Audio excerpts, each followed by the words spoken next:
So yeah, just like in the thumbnail of this video, you leave Ginny alone, and Ginny didn't get hit, so we'll go into that in a little while. But first, let's go through the standard restrictions. So it's very similar, in fact, exactly the same as Japan. They've made Dark Strain a one-off, which I guess is a way to try and open up some deck building room, because Dark Strain has just been in every, well, not every list, to be fair. I've seen people play the Order as well, but it's just been around since DSET 1, and I guess instead of power creeping the game at that point to try and phase out Dark Strain, they seem to have just gone for the hit. And of course, there's also the case of Magnolia, so same goes here. There's one skill which isn't restricted flag bug, so kind of one of the downsides with nations is that you can have more interactions that are unintended. Like, I think one of the things that's kind of keeping it at bay right now is that the cards in the nation format aren't that strong, for now that is, and there's a lot of sort of tight restrictions on these cards, so they require names and things in a lot of other cases. So these two elements are sort of what's kind of keeping nations from having too much impact in terms of like having cards bring up interactions that maybe went under the radar, but it's also a lot worse in premium format, of course, and that will be an issue, of course, as we're going to go in through the other restrictions later. But let's get through to V Premium. So they didn't actually ban the new Batama Grade 3, the Crow card. Instead, they banned Rosa. So Bermuda's kind of been a strange one because it's a very overspoiled clan if you look at how much they've got during the era.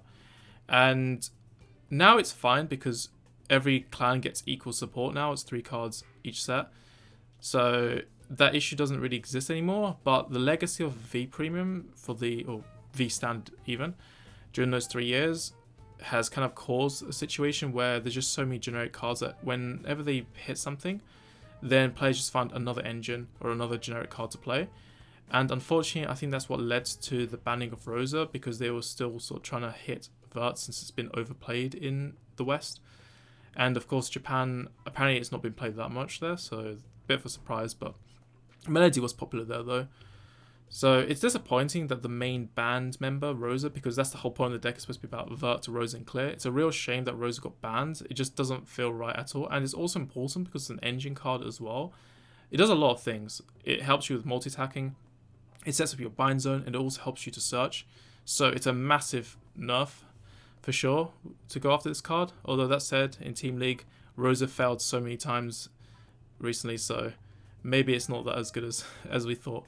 But otherwise, yeah, that's the V Premium restriction, but at least it's not banned in Premium, so if you do have Roses, you can still play them in the Premium format, which is great. And then moving on to the Premium format, we've basically had 0 bans. So not a single ban, which has its advantages because it obviously helps with consumer confidence. So if you're collecting cards and you're buying stuff, the idea that they're less likely to be just outright banned is kind of good, especially if it's a G era card, because that's the only format you can play in, which is Premium format. Obviously, if it's V, like Hamiel or like Rosa, at least you can play it in the Premium format, so it's still got its uses. But if you have something that can be played in G, then it really stings.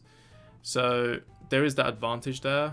The fact they didn't ban Gridora or they didn't ban Ginny, because you leave Ginny alone, it's fine in a way for those reasons. But obviously, I know it's controversial, and there are always going to be conflicting opinions on just about everything in life. So Mega Colony, it's interesting because they didn't really follow the most kind of popular narratives that I've seen going around. So a few of the things I've noticed is choice restrict with Gridora and also ban Gridora.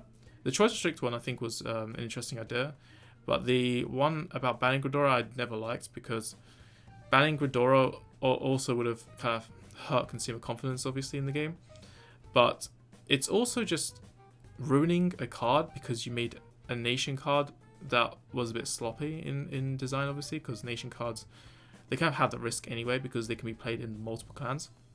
And as they kind of admitted when Overdress first started, they weren't really looking at premium format properly when designing cards, so they kind of took a hard challenge on too early as well, which doesn't really help either, and they kind of just did it at a higher volume. The fact they've even kept the D cards weak in the first place, for now at least, and also having these sort of sub-clan restrictions on a lot of cards, I think that in itself kind of already helped to combat the issue, but obviously that doesn't completely foolproof things as much as for example, V would have.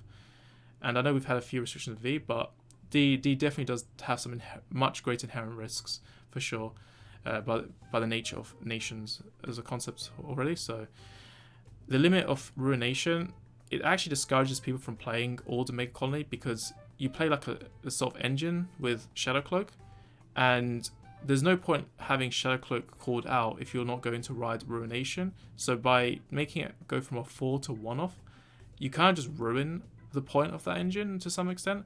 But I don't know too much about substitutes. I've heard about Flagbug and I've heard about Zorga bits, but I don't know how good that's going to be, to be honest.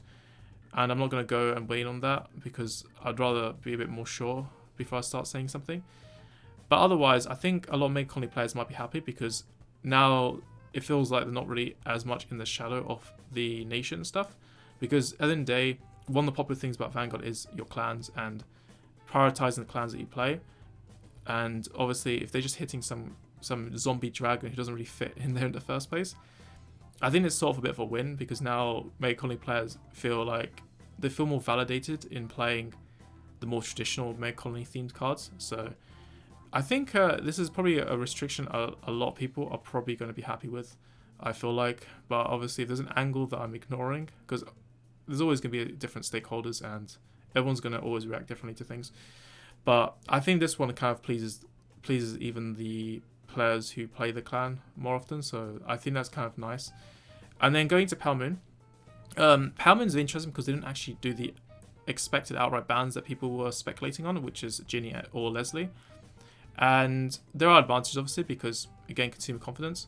So by not outright banning cards, that kind of helps. But obviously they're common cards to begin with, so they weren't really worth much, but they were getting scalped. So the prices were going up on those cards, and people did start spending a bit of money on those. So that kind of would have been painful for those players as well. But also, it's kind of a shame because those cards would have been out first like years ago, and it just doesn't really kind of sit right when later cards get made that sort of disregard cards that exist in the card pool sooner. But then like you've got that attachment to the older cards, and then they kind of ruin that for you. So it's also good for players who probably would have otherwise not felt as good about that. So there are a lot of advantages for sure. It does kind of feel like they've softened kind of the backlash that Powermoon players would have felt, and that's good for you guys, because as a Genesis player, I'm not feeling that way. So that's basically the thing with Powermoon. But then there's also some other kind of interesting things that happened, where they've actually gone for a choice restrict between Alice and Harry, which a lot of people are saying that I've spoken to, obviously. They're saying this does nothing. It's definitely not going to do as much in terms of, it's not going to kill the deck, that's for sure.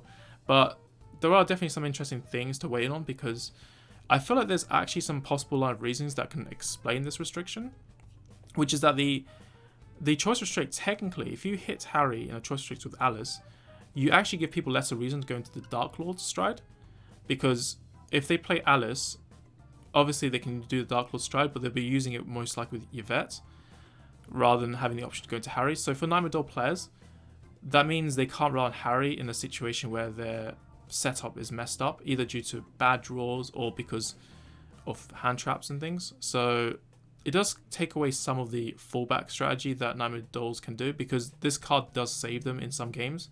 So I don't know to what extent it reduced the consistency of being able to pull their Nightmare Doll combos, but it's definitely a hit for sure. But the issue is does it hit the other decks, other versions of Powermoon way too much? That's the real question, because obviously Nightmare Doll Alice isn't just played in Nightmare Dolls, it's played in other Powermoon decks as well, because it's a very strong grade 3. But not only is it a strong grade 3, it's the fact that you play other cards as well. Like, for example, Stride that calls another Stride.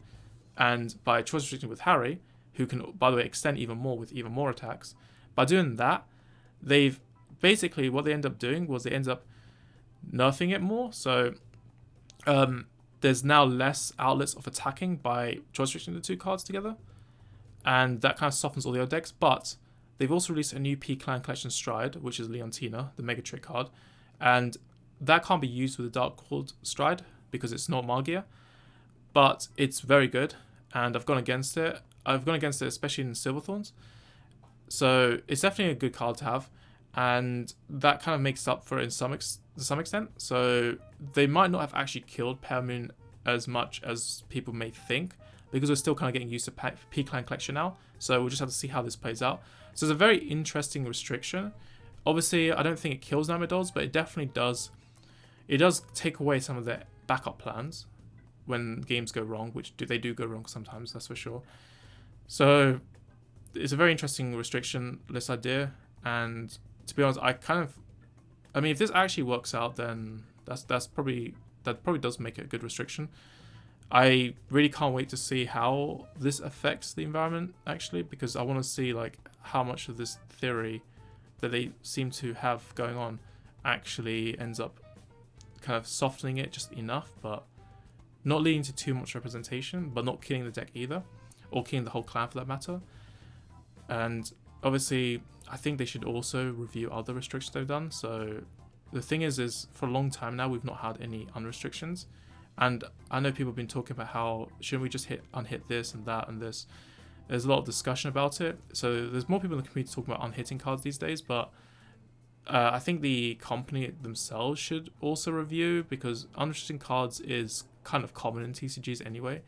And Vanguard used to do it a lot back in the day, but for some reason during premium format, it's just kind of gone quiet. Like I don't think we've had a single unrestrict since the first ban that they've introduced. So that's kind of saying something. Maybe they should be looking into this more. But other than that, that's pretty much it for my thoughts on the new list and what the reasons are, I think, for doing these things are, and obviously the upsides, downsides, whatever. So until then, I'll see you guys later. Oh, and one other thing, I'm very disappointed that Overtriggers are still around, but yeah, they're really defending that one too much. I think that's I'm getting the feeling that one has been by the higher ups been forced off the table in any restriction list, because all these cards probably don't deserve to be hit near as much as the Overtrigger mechanic does. Until then, I'll see you guys later. Goodbye.